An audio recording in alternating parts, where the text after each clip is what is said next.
Welcome back everyone, and welcome to the fourth video of Ms. Paws Companion Foods and Services YouTube channel.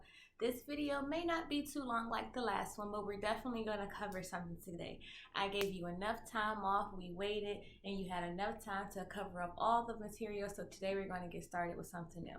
As stated last time, we're going to cover restraint, so we're going to jump right into that, but I'll give you a brief introduction of what we're going to be covering besides, restraint. We're going to go into dog restraint. I'll show you how to do a temporary harness. I'll show you how to do a temporary muzzle. And then we're going to go into cat restraint. I'll show you how to do a burrito, is when you wrap your cat up for your safety and theirs, of course. And then we're going to go into a few common positions that are used at the vet's office to make sure that your companion is treated fairly and get the services that they need, and also that the people rendering the services are safe. I used to work in a veterinarian clinic, so I feel like this part will ease a lot of pet parents when they go to the vet and they're a little bit concerned about how their companions are being handled. It's really just to make sure that everyone is okay and we have a smooth appointment and everything goes great while we're doing that. So, jumping right on in, the first thing we're going to do is go into dog restraint, and then we're going to cover the temporary muzzle, and then we're going to go into the temporary harness. So the first thing we're going to do is the temporary muzzle. We'll get right into that.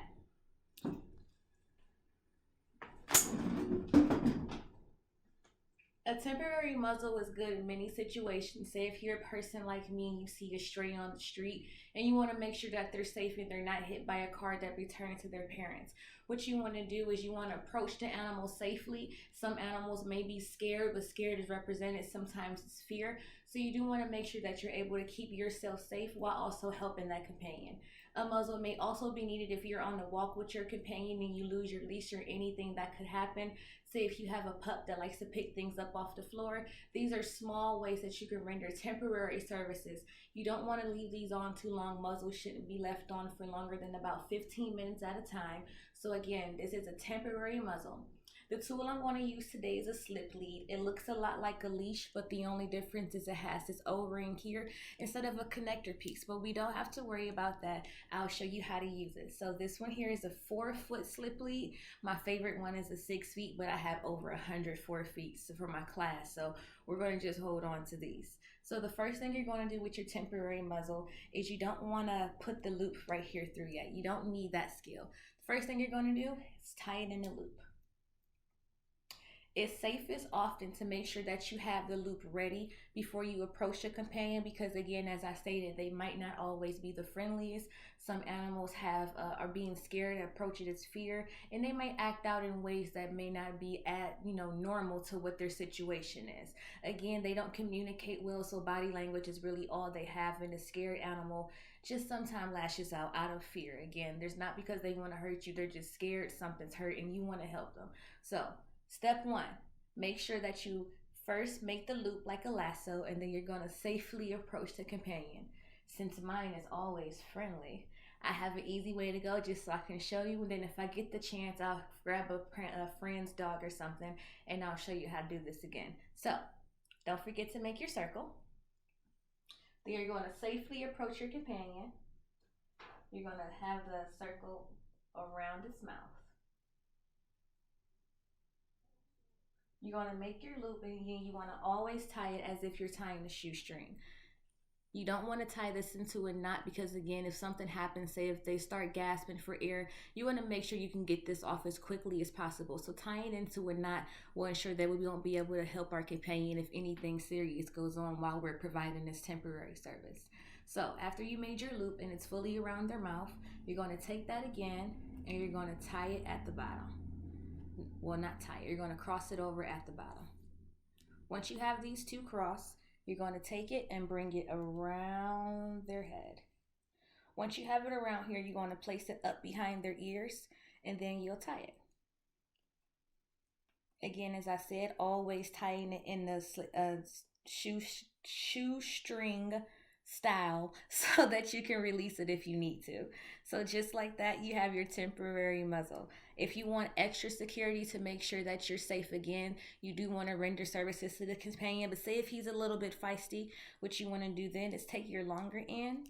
You're going to place it through the side that you have on his nose, pull it back out, bring it around, and then what you'll do You'll take these two sides that you now have, and you'll tie that again in the fashion where you always can safely release this if something happens to this companion. If they go into shock, if they start freaking out too bad, if they feel like they can't breathe, you always want to make sure that you can get this off as safely as possible. So I'll do this again. I know that seemed pretty simple and it might have went pretty fast, so I'll go over it again a little bit slowly. So this is what you'll do. Popping everything off now. See how easy it is to take off if something goes wrong. You want to make sure that you have that. So I'll put them here. Start with your O, step 1. Make your circle. Make your loop. Place it around your companion's mouth. Shoop, like that. You're going to go around the bottom part, step 2. Go around the bottom part of their mouth, again, crossing over the 2. You're going to take this and come behind their ears. Step 3, come behind their ears. You're going to tie this up, always in a shoestring fashion to make sure they can get safely released if something happens. That's the step to a temporary harness. If I was completing it as this and I just want to make sure they're okay, I'll continue to tie this up like a shoestring, as I said, and make sure they're good. For that extra continued support, we're going to take our longer end. We're going to place it through the loop of the nose, bringing it back around to our other side, and then we're going to tie that again in our shoestring fashion. Once you've done this, you completed your temporary muzzle. The next thing we're going to do for our dogs is our temporary harness. Again, we're going to use the same tools as we used last time. We're going to be using this 4-foot slip lead, so I'll show you how to make a temporary muzzle. If I can, oh, it was caught on his bandage. There we go. Sorry, my friend. There you are. Okay, so to do our temporary muzzle, again, we're going to use our 4-foot slip lead. 6 foot is always great, but 4 foot is workable. This time you're going to use the slip lead as you're going to begin to use it as a leash. So you're going to place this, step 1. You're going to place the end handle with the open part. You're going to place it through the O-ring. Once placed through the O-ring and you got your size, you got your lasso, because this may not be as easy as my companion is. You want to make sure that you place it safely around their head, ears and all this time. Once it's safely around them and you have it as a regular leash, you want to then wrap it around their bellies. Once you have it wrapped around their bellies, you want to take the side of the leash, that's the open handle part, and you want to place it through that O. You're going to pull it through, and next thing you know, you created a temporary harness. That way, if you don't have a harness on for your friend and you guys are at a dog park and you need some extra security, you need an extra tug, these are a great way to do that. That way your companion isn't being choked. You have more protection, more security, and you can make sure that you guys are safe. Again, if you do see a companion on the side of the road, if you want to return someone to their home, you can always use these 2 methods. I'll go over this one just like I did the last one more time.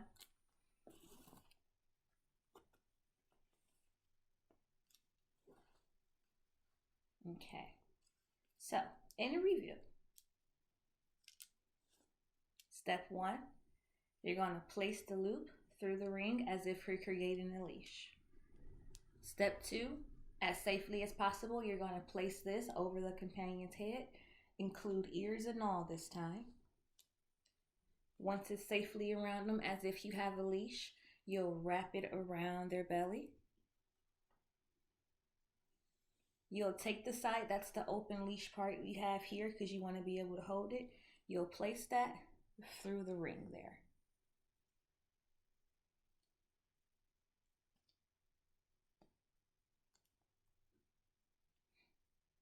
Once it is fully placed inside of the ring, you'll pull it through and you will have a temporary harness. It goes all the way around, protecting their neck, protecting them, and also making sure that you guys are safe. So there you go. you have your two skills now of a temporary muzzle and a temporary harness. You know, we'll fill you in later. I do have two videos posted probably a few months ago. They're 1 minute long that'll help you go over some of these skills. So if you ever want to practice, if you ever want to review, if you ever in a situation you need a reference, you do have those two videos that go over a temporary harness and a temporary muzzle as well. They're already posted on my YouTube channel. So the next thing we're going to do is we're going to go over something for cats. And as fun as it will be to use a cat for a demonstration, unfortunately cats are cats, and I don't want to stress them out if there's no need to. What's the fun in having an angry cat? It's not a fun time, is it? And we will not encourage not fun times, not around here. So what we're going to use, we'll use the other demo dog, and I'll show you how to make a burrito, is what I like to call it. And it's just a way to make sure that you and your companion are safe. This method can also be used if you see a kitten on the street that needs help. This method will be used more if you can calmly approach the cat. If you do see a cat that's really sporadic and what would you call feral, there's other methods that you can use. But just as someone who's administering first aid and CPR, you don't want to get too much into that. You always need to know your boundaries. So if something ever happens when you get into an intense situation with a cat, you'll stop what you're doing. You'll call someone who has the qualified skills that can then continue on that service and make sure that companion's okay. Everything we're doing here is going to make sure that you're safe, make sure that the companion is safe, and that you do everything that in your skill set to do. Some things are beyond our reach, and that's okay. But you were there to aid that companion, and you still did your part. So moving on. We'll go over the burrito, but we'll use a dog instead. And it'll be the same way. They have all the same parts, and I'll show you how to do that slowly. First thing you'll need is a towel. Towels are your best friends when it comes to cats. You know they got those long nails like mine, but they often can't get through the towels, and also they can grip onto the towels. When you put cats on certain surfaces, they freak out. They like to burrow themselves in, and they like to lash out at the same time. So having this towel is a great protector, and it also makes the cats feel more secure. So we'll get started. Step one, you'll lay the towel out. Pretty easy step. Lay out the towel.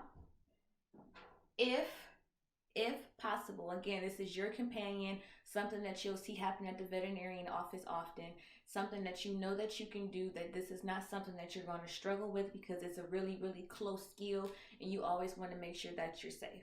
So you'll place your companion, your cat, right at the end of kind of in the middle of the towel. You'll make sure that their tail is in, you'll make sure that their butt is down, and they're in a seated position. From this position, you want to wrap up the end of the towel, most importantly, because you want to make sure that their bottom half doesn't fall out. Cats are notorious for backing out, so once their butt's loose, they're going to go. So once you got their butt all wrapped up, you're going to take one end of your towel, whichever you prefer to start with. You're going to take it and you're going to wrap it over, and you're going to tuck it in as tight as you can.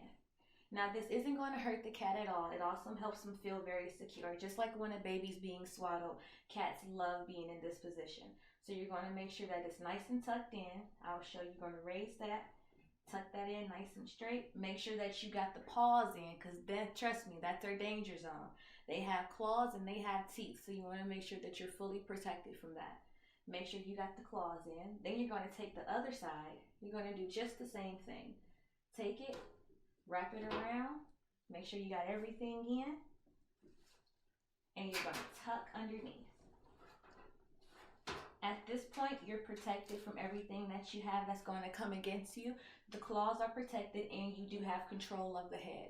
You have control of the head because their head is contained inside of the towel, but you also have the security of the towel to be able to scruff them if you need to. A scruff is not a choke. A scruff is a secure hold, just to make sure that you can control the head and that you can move it around if you need to. From this position, I'll slowly move on to show you how you can do things at the veterinarian office. And while I already got this cat dog in a burrito position, I'll show you what'll happen next. So from this position, if we were in the vet office, you see how the tail is all wrapped up. Say if this cat needed to get a blood draw, and the only way to do it was from the saphenous. The saphenous is the back leg. Using the back leg, what they will do is they'll reach inside of our towel, We're wrapped up pretty good here. There we go. they'll reach inside of our towel and they'll be able to pull out a black leg. This here is the saphenous vein, and veterinarians often go in here to get some blood for blood draws, just to run tests, to do anything that they'll need to do. But again, this is a common position that'll be done in the veterinarian office, not to scare you, but just to let you know they're doing everything that they need to do to keep both of you guys safe. So after they've done their saphenous, they'll put everything back up in there, make sure it's tucked the butt, and then if they need to, they can also go in for a cephalic. A cephalic, they'll pull out this front leg. The cephalic is the vein running here. So they'll take that and then they'll draw some blood from the cephalic vein. The only thing that they wouldn't be able to do commonly would be able to get a jugular from this position. You definitely can get a jugular position, but you need to have someone else holding it. And what you'll see in that time is you'll see someone coming around. They'll come over your companion and they'll bring their head up into an angle, and they want to get just up in there. They want to draw blood. Just believe it or not, for someone who's going to school, was going to school for it, and who's actually done it, this is a very, very fun and easy spot to draw blood from. Trust me. So they mean no harm. They really want to make sure everyone is safe.